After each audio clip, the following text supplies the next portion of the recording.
Bharatiya Janata party తోటి మాత్రమే ఏదైనా సాధ్యపడుతుంది అనేది మీరు అర్థం చేసుకోవాలి.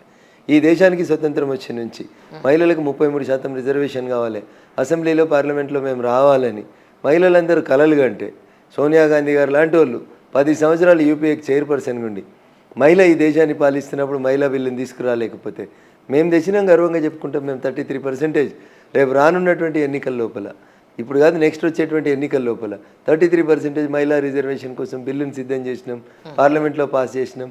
అవకాశం ఉన్నటువంటి చోట ప్రతి చోట మహిళల్ని ఎంకరేజ్ చేస్తూ ఉన్నాం. అట్లే భాగ్యనగరం సీటు కూడా ఒక మహిళా సోదరిమణికి దక్కింది. We hope for the best. Sir, మీ ఉద్దేశ ప్రకారం మెదక్ నియోజకవర్గంలో ఉన్న సమస్యలు అంటే ఏం చెప్తారు? అంటే మీరు ఏ నినాదంతో ప్రజలు మీకు ఓటు వేయమని అడుగుతున్నారు అంటే ఏం చెప్తారు? సో మెదక్ పార్లమెంట్ భిన్నత్వంలో ఏకత్వం అని చెప్తాం కదా, అట్లా మెదక్ పార్లమెంట్ లోపల రకరకాలైనటువంటి ఇష్యూస్ ఉంటాయి. ఇప్పుడు నర్సాపూర్, దుబ్బాక, గజ్వేల్ ఇట్లాంటి నియోజకవర్గాలు తీసుకున్నారనుకోండి, ఇవన్నీ అగ్రో బేస్డ్ అంటే వ్యవసాయ ఆధారితమైనటువంటి నియోజకవర్గాలు. అటు కాకుండా మీరు పటాన్ చెరువు తీసుకున్నారనుకోండి, అన్ని కంపెనీలే ఉంటాయి. ఈ దేశంలో ఉన్నటువంటి అన్ని రాష్ట్రాల ప్రజలు అక్కడ వచ్చి ఉద్యోగం చేస్తూ ఉంటారు. సంగారెడ్డి, పటాన్ చెరువు తీసుకునేసరికి కాలుష్యం ఎక్కువ అయిపోతుంది, అక్కడ ఒక సమస్య. ఇక్కడికి వస్తే కంపెనీలు లేవు, కంపెనీలు పెడితేందుకు జాగిస్తే కొలువులు లేవు, ఇక్కడ ఒక రకమైనటువంటి సమస్య ఉంటుంది. సిద్దిపేట లాంటి ఏరియాలకు పోయినారనుకోండి, స్కూళ్ళు కాలేజీలు ఎక్కువ కనబడతాయి, మిగతా నియోజకవర్గాల్లో ఏముండవు. అంటే కాంప్రహెన్సివ్గా ఈ నియోజకవర్గం అభివృద్ధి చెందలేదు. పీస్గా ఒక్కొక్క దగ్గర ఒక రకమైనటువంటి అభివృద్ధి జరిగింది. అట్లా కాకుండా దీన్ని మొత్తం టోటల్గా కాంప్రహెన్సివ్గా మెదక్ పార్లమెంట్ని దృష్టిలో పెట్టుకొని అటు పటాన్చెరు నుంచి ఇటు చిన్న కోడూరు దాకా ఎట్లా డెవలప్ చేయాలనే విషయం లోపల గత పాలకులు ఎవరు కూడా సరైనటువంటి అవగాహన లేకుండా చేసినారు. కాబట్టి ఒక దగ్గర కంపెనీలు వద్దంటే కంపెనీలు వచ్చినాయి, అక్కడ ఏమైంది, కాలుష్యం ఎక్కువైపోయింది తప్ప ఇంకొకటి లేదు.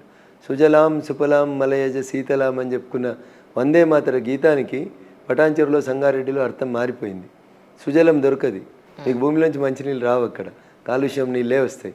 సుఫలం, పటాన్చెరు ఏరియాలో వరి పండించుకొని మీరు అన్నం తినలేరు. సుజలాం సుఫలాం మలయజ శీతలాం. వెనకడికి మేము ఊర్లలో అరుగుల మీద పడుకొని పెరిగి వచ్చిన వాళ్ళం. ఇప్పుడు మీరు పోయి పటాన్చెరు ఏరియాలో బిల్డింగ్ మీద పడుకుందామని ఎప్పుడైనా పడుకుంటే ఏ కంపెనీ వాసన వస్తుందో, ఎంత వాసన వస్తుందో, అర్ధరాత్రి మీ శ్వాసకి ఇబ్బంది వచ్చేటువంటి పరిస్థితులు వస్తాయి. ఇట్లా ఈ నియోజకవర్గంలో ఉన్న 7 అసెంబ్లీలలో ఒక్కొక్క నియోజకవర్గంలో ఒక రకమైనటువంటి సమస్య ఉంది. వాటి మీద గత 2 దశాబ్దాలుగా పనిచేసినటువంటి వ్యక్తిగా, పూర్తి అవగాహన ఉన్నటువంటి వ్యక్తిగా ఖచ్చితంగా ఈ నియోజకవర్గానికి నాకున్నటువంటి అవగాహన, నాకున్నటువంటి అంచనా ఈ నియోజకవర్గం మీద మిగతా ఎవరికి లేదు. కాబట్టి ఖచ్చితంగా నేనైతేనే ఈ నియోజకవర్గాన్ని సస్టైనబుల్ గ్రోత్కి తీసుకుపోతా అనేది నా అంచనా. లేదు, ఇంకొక ఆయన ఏమన్నారంటే, ఇక్కడ నేను సివిల్ సర్వెంట్గా పనిచేశానండి, దీని మీద నాకు మొత్తం అవగాహన ఉంది, వాళ్ళకన్నా కూడా నేను అత్యద్భుతంగా దీన్ని డెవలప్ చేయగలుగుతాను, అన్నింటికన్నా మించి గవర్నమెంట్ నాకు సపోర్ట్ చేసినా చేయకపోయినా నా దగ్గర బోల్డ్ అంత ఫండ్ ఉంది, ఆ ఫండ్తోనైనా ప్రజలకు నేను సేవ చేయగలుగుతాను అని.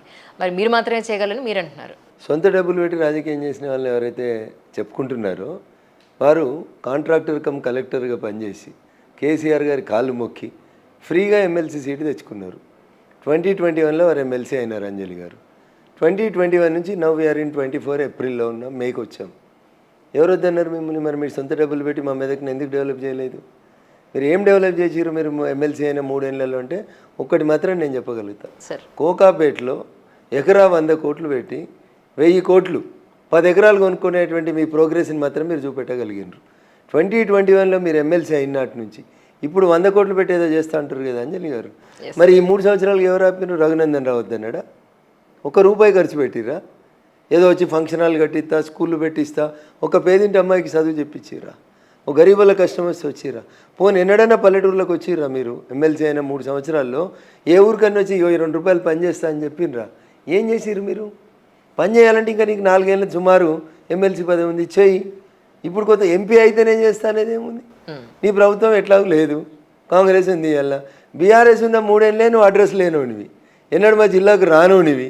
ఇవాళ వచ్చి కొత్తగా ఏదో కాంగ్రెస్ అధికారంలో ఉంది కాబట్టి చేస్తా ఏంది వియంకుడు పొంగులేటి శ్రీనివాసరెడ్డి చెప్పి తోలిచ్చిండా గెలిస్తే కాంగ్రెస్లోకి రా అని చెప్పి?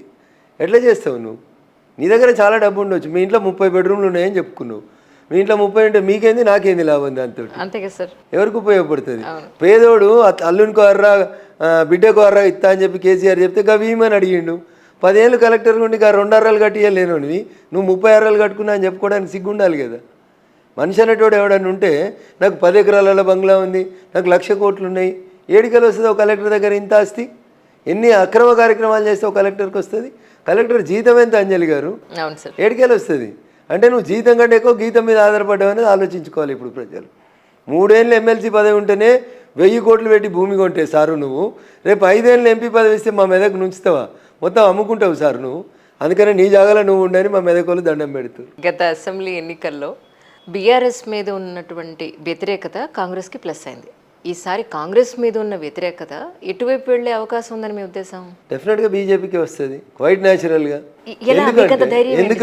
ఎందుకంటే బీఆర్ఎస్ గల్లీలో లేదు, బీఆర్ఎస్ ఢిల్లీలో ఉండదు. సో ఎవరికి వేయాలి? What is the best next option ఏంది? ఒకసారి మీరే ఆలోచించుండ్రి. 2018లో కేసీఆర్ రెండోసారి ముఖ్యమంత్రి అయిండు డిసెంబర్ 7 తర్వాత. అప్పుడు వాళ్ళకు స్లోగన్ ఇచ్చారు, సారు కారు 16 ఢిల్లీలో సర్కార్ అని చెప్పారు. 88 మంది ఎమ్మెల్యేలు గెలిచారు అంజలి గారు వాళ్ళు. అప్పుడే వాళ్ళకి 9 ఎంపీలు వేసి బండ కొయ్యి కొట్టిర్రు. అప్పుడు మొదటిసారి గెలిచినప్పుడు 14 ఇస్తే రెండోసారి 9 కొట్టి అవతల వారేసారు.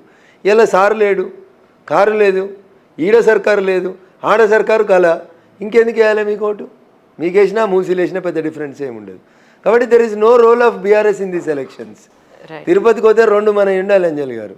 అయితే గుండు చేయించుకునే నెత్తన్నా మనది కావాలి, లేకపోతే ఆ గీసే మంగళ చేతులు ఉన్న కత్తి అన్న మనది కావాలి. ఈ 2 కాలేదనుకోండి, ఆ సూస్టోన్కి ఏముంటుంది?